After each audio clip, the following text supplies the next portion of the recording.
paano nyo nasasabayan yung kilig na nakaka-relate kami and yung mga may mga scenes po kasi dati na parang okay, kinikilig kami sa ganito pero ngayon parang ang baduy niya na Pass. Let's ask the audience.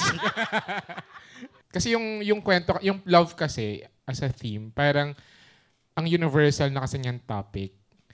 So parang feeling ko for a director and a storyteller, parang as long as naniniwala ka dun sa kwento mo, na parang kahit ipapalabas siya ngayong 2024 pero set siya during the 90s. At dahil universal ang love bilang isang topic at isang tema, parang kahit anong generation ka pa, maintindihan siya ng kahit na sino. Ang daming layers ng tanong, pero doon muna sa una na paano na may make sure na hindi corny. Walang way eh. Kasi pwedeng yung corny sa akin, nakakakilig sa'yo, or yung nakakakilig sa'yo, corny sa akin. So, pag gumagawa ako ang tagal ko na hindi gumawa ng rom-com. Kasi ang tagal na. Yung last ko, may mga rom-com parts yung simula sa gitna. Hirap na hirap ako. Simula sa I'm sure di nyo napanood. Pero may romantic comedy parts doon. Pero feeling ko, pag gumagawa ako ng rom-com or pag tumatanggap ako ng rom-com, kailangan talaga, gusto ko talaga yung project. Dati nung bagets ako, nag-start pa lang ako, kahit hindi ko gusto yung project, tatanggapin ko siya kasi aris ako. Charing! Pero parang later on, parang nare-realize ko na as an Aries, di na naman sa zodiac sign na yun. Sasabihin na tayo, lagi dito sa zodiac kasi hindi naman mabiro to mga to. Sino Scorpio dito? Bilang ako, na-realize ko na iba yung gawa, iba yung trabaho ko pag gusto ko talaga yung project.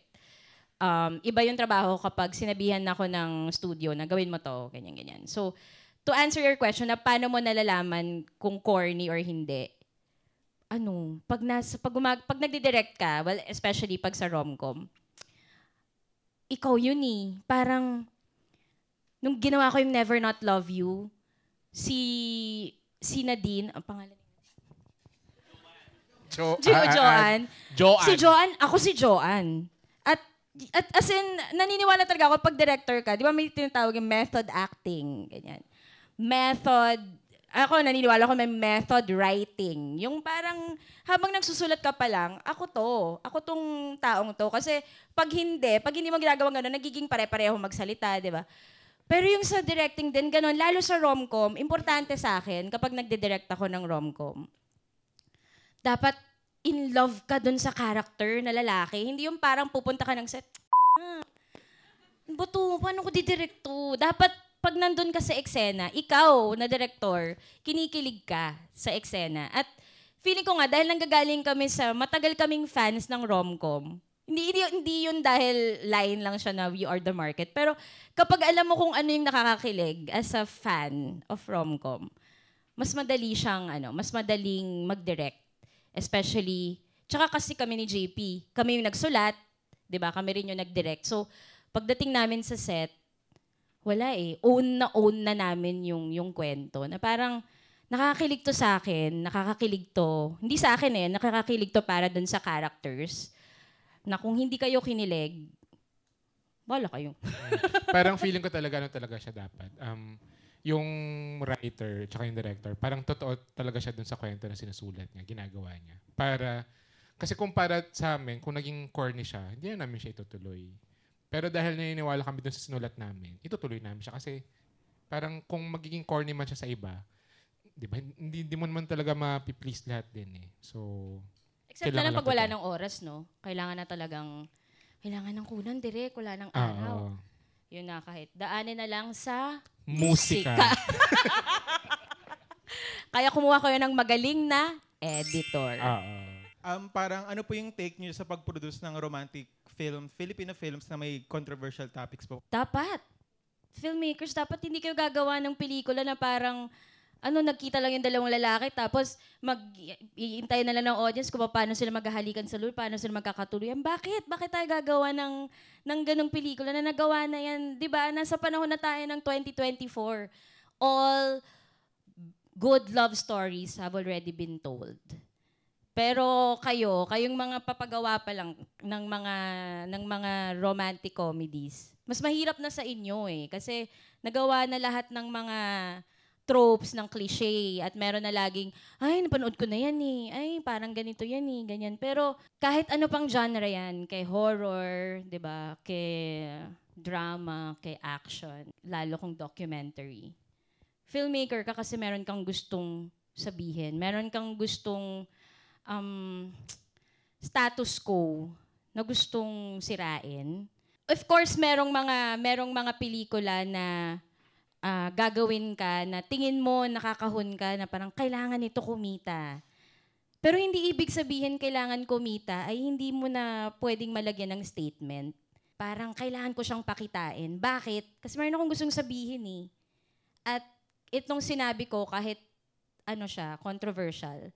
Pag napanood siya ng maraming tao, pag napanood siya sa SM North on a Wednesday, na puno at yung iba nakaupo sa sahig. 'Di ba? Hindi lang ako basta nakapag-direct nasabi ko yung statement ko. Habang tumatawa sila, habang umiiyak sila, habang kinikilig sila, yung tatawa-tawa, teka lang. Parang may sinasabi siya doon, 'di ba? Parang the best films, even naman tayo pag viewers 'di ba? The best films na napanood natin, hindi yung pagkatapos natin mapanood sa sinehan, pagkatapos natin mapanood sa Netflix. Pag nag-end na yung okay, di gawa na ako ng work, chika na. Pero yung mga pinakamagagandang pelikula, yung after na mag-roll yung credits, shit, ang sarap yung i-share sa mga tao.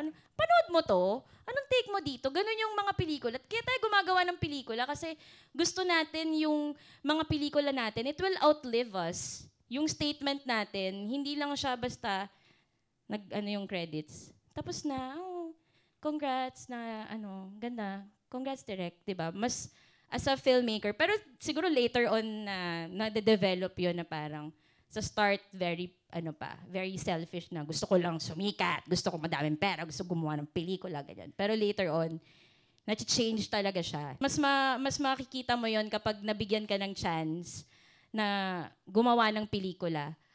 At nandun ka sa kailangan mo mag-decide kung yung chance ba na yon gagamitin mo para gumawa ng isang rom-com o isang rom-com na may sinasabi. Nung college, natutunan ko kina Ishmael Bernal, kina Lino Broca. Uy, pa siya noon. Tanaw mo yes. na talaga. 2004. Parang ang isang magandang pelikula, kailangan china-challenge niya yung norm. China-challenge niya dapat yung personal values ng mga nanonood. Kasi kung nag-agree lang tayong lahat, walang mangyayari. Di ba? Parang, ang ganda, parang small talk, Kerry. Pero parang, anong nangyari sa atin after natin magsayang ng 2 oras sa sinihan, tapos wala namang nabago sa atin. Parang feeling ko, personally, parang dapat yung mga ginagawa natin pelikula, yung mga inilalabas natin, it will challenge a community. It will challenge someone's personal point of view na parang, bakit pangit ang isang pelikula? Anong meron sa kanya? Bakit siya mali? Maganda ba siya? Ganyan. So parang feeling ko, ang isang magandang pelikula, nakakapag-create siya dapat ng conversation. At para mapag-usapan, ano yung mali sa pelikula, ano yung tama doon sa pelikula, at ano yung dapat matama doon sa community na sinuserve natin.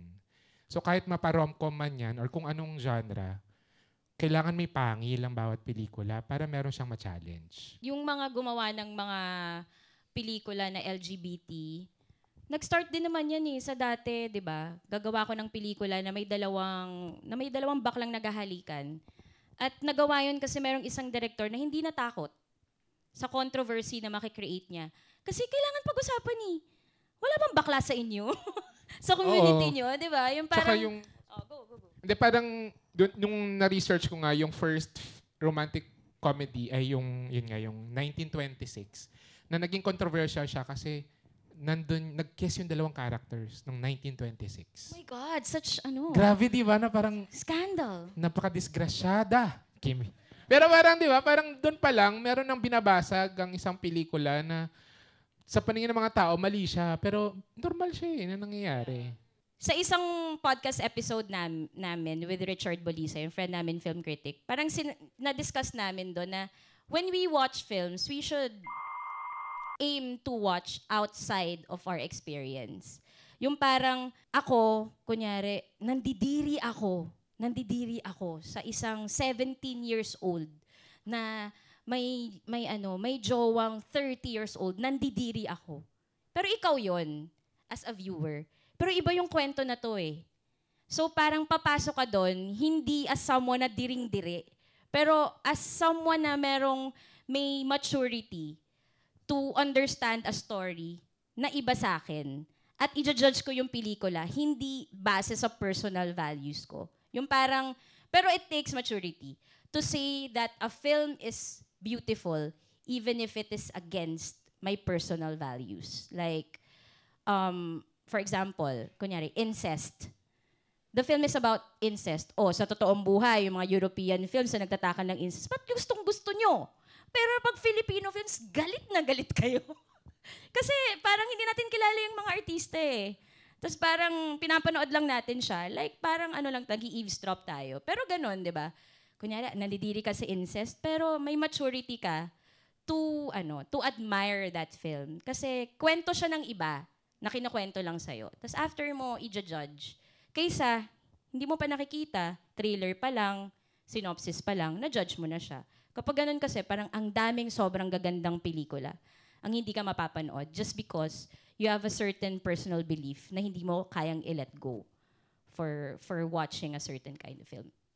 Tsaka feeling ko naman kung may controversial topic ang isang pelikula, it doesn't necessarily mean na naniniwala yung mga gumawa nun. For example, cheating, incest, ganyan. Kasi parang, parang tulad sa amin to net, kailangan hindi laging, yung pelikula, hindi siya dapat laging nag-agree kung ano yung pinaniwalaan ng audience. Kasi kailangan makapag-create ng Depiction is not endorsement. It's not always equal to endorsement. So, pag merong isang character na homophobe, hindi ibig sabihin, homophobic yung pelikula. Maaaring ginamit ng writer, ng director, ang isang homophobic character to drive a point na kabaliktaran ng pagiging homophobic. Yun. Di ba ang ganda ng In the Mood for Love ni Wong Kar-wai? Cheating yun. Cheating yun. Oo. Pero gustong-gusto natin. Gustong-gusto natin. Kasi nung nakikinig ng podcast namin, director din kami ha. Hindi ko masasagot yung mga tungkol kay Fellini, kay Truffaut. Pero mananalo ko sa Jologs Quiz kapag tinanong niyo yung mga tungkol kay Rico yan, tsaka kay Claudine. Yung pelikula ay 50% art at 50% business. Para magtuloy-tuloy ang paggawa ng pelikula, kailangan may manonood. Kailangan may bibili ng ticket. Ano po ang edge ng Philippine rom-com movies over other international rom-com? Ano po yung what ifs ng ending ng both of your films? Pass. Let's ask the audience. If you enjoyed this preview, you can watch the rest of this video and more on OneFlix. Exclusive content and the best of Philippine cinema. All in one click, all in OneFlix.